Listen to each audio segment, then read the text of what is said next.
साथियों सलाम, नमस्ते, सत श्री अकाल और जय भीम जोहार। साथियों, क्षमा मांगना या माफ़ी मांगना बात एक ही है और इससे कोई ना छोटा होता है ना बड़ा होता है, बल्कि बड़प्पन उसका जो है बहुत बढ़ जाता है। दोस्तों, बड़ा से भी बड़ा कहते हैं ना, बड़प्पन बढ़ जाता है उसका। और यही वजह है कि आप देखेंगे कि ईसाई भाइयों के यहाँ एक कन्फेशन नाम की परंपरा है कि जहाँ फादर से मिलकर वो क्षमा याचना करते हैं कि प्रभु से ये कीजिएगा।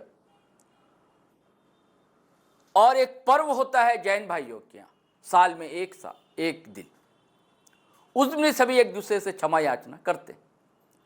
वैसे ही मुस्लिम सोसाइटी में भी होता है। शब बरात आपको याद होगा, तब भी माफ़ी मांगी जाती है। इससे आप हल्के हो जाते हैं, टेंशन नहीं रहती, दूर हो जाती और आप बड़े हो जाते हैं। अभी क्या हुआ कि एक आजसू की नेत्री हैं ज्योत्सना किरकेट्टा, उनके खिलाफ एक यूट्यूबर ने और भी कई लोगों ने ऐसी बयानबाजियां की, उसको बयानबाजियां नहीं कहते, गाली गलौज कहते हैं। गाली गलौज किया, सीधे सीधे डांटा, फटकारा। अब मामला बढ़ा इसलिए दोस्तों कि इल्ज़ाम ये लगा कि ये लोग जेल कैंप से जुड़े हुए और इन्हें जो है पार्टी का और पार्टी सुप्रीमो जयराम कुमार महतो का समर्थन हासिल है। पता है ये चला जा, अगर छान भी की गई तो उस व्यक्ति का पार्टी से कोई भी लेना देना नहीं है, यानी कि पार्टी के किसी भी पद पर आसीन नहीं है। हाँ, समर्थक हो सकता है, लेकिन गलत तो किया उसने। अब क्यों किया, इसकी भी कहानी है। उसकी कहानी यह है दोस्तों कि ज्योत्सना किरकेट्टा ने भी एक समुदाय, खास करके कुर्मी समुदाय, मैं साफ साफ कहता हूं, उसके खिलाफ जो कहा था ये गलत है। आपको किसी पार्टी से मतभेद हो सकता है, किसी नेता से मतभिन्नता हो सकती है, संभव है, लेकिन आप निशाने पर किसी एक समुदाय को, किसी एक जाति को नहीं ले सकते ना। ये अधिकार किसने दे दिया? संविधान ने दे दिया है क्या? अभिव्यक्ति की आज़ादी का मतलब ये नहीं है, मौलिक अधिकार भी ये नहीं होता कि आप जाइए और नाली में ढेला मारते रहिए कि हमको अधिकार है, मौलिक अधिकार, हम कुछ भी कर सकते हैं और आसपास लोग जा रहे हैं, उन्हें चींटे पड़ रहे हैं। ये नहीं होता है। खैर, बात यह है दोस्तों कि हम लोगों को भी लग रहा था कि पार्टी की जानिब से एक बयान आना चाहिए। ठीक है, आपकी पार्टी का नहीं था, लेकिन गलत तो किया है कि स्त्री के साथ। और मामला थाना तक जा पहुंचा, SC/ST कमीशन तक मामला जा रहा है। तो साथियों, मैं चाहता हूं कि जेल कैंप के सीनियर लीडर हैं रामगढ़ से, तर्कों के साथ अपनी बात रखते हैं। संतोष महतो सचिव हैं पार्टी के, तो उन्होंने एक YouTube चैनल से बातचीत करते हुए जो बातें बताई हैं सुनी जानी चाहिए। मैं चाहता हूं कि वो बातें आप सुनिए आप बातचीत। ये झारखंड में अगर जन समर्थन की बात करें तो जो सबसे बड़ी पार्टी के रूप में उभरी हुई है, निसंदेह निर्विवाद रूप से जेल कैंप है। और ऐसे समय में जेल कैंप के समर्थकों की संख्या लाखों में है।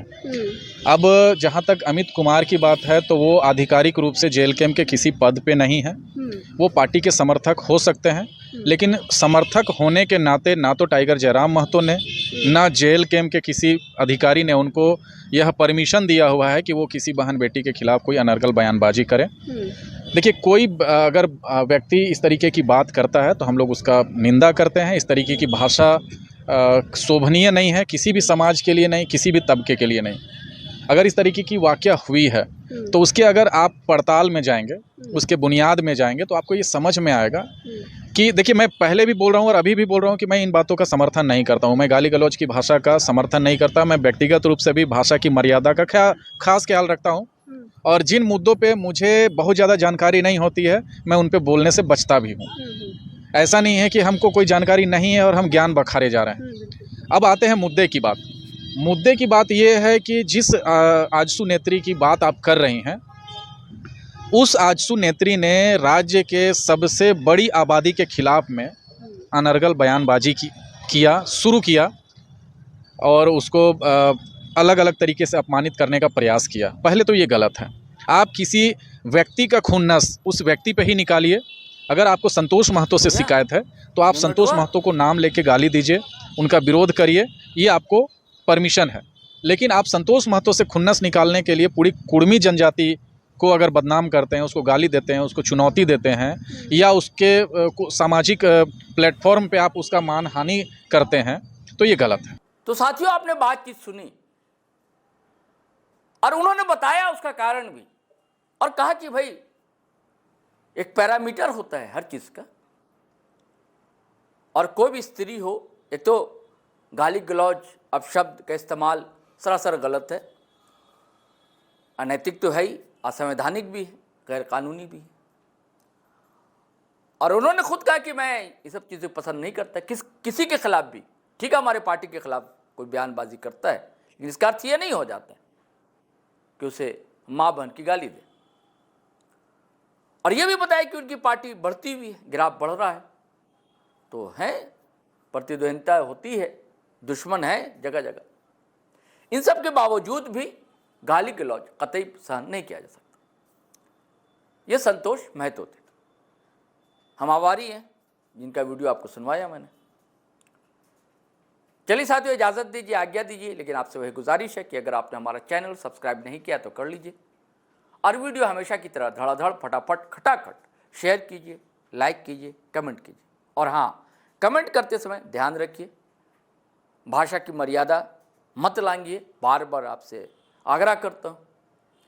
असहमति हो सकती है, सहमति हो सकती है, मैं स्वागत करता हूँ, सम्मान करता हूँ दोनों का, लेकिन टाइप करते समय ध्यान रखिए शब्दों के चयन पर कि क्या टाइप होने जा रहा है, क्या आप लिख रहे हैं।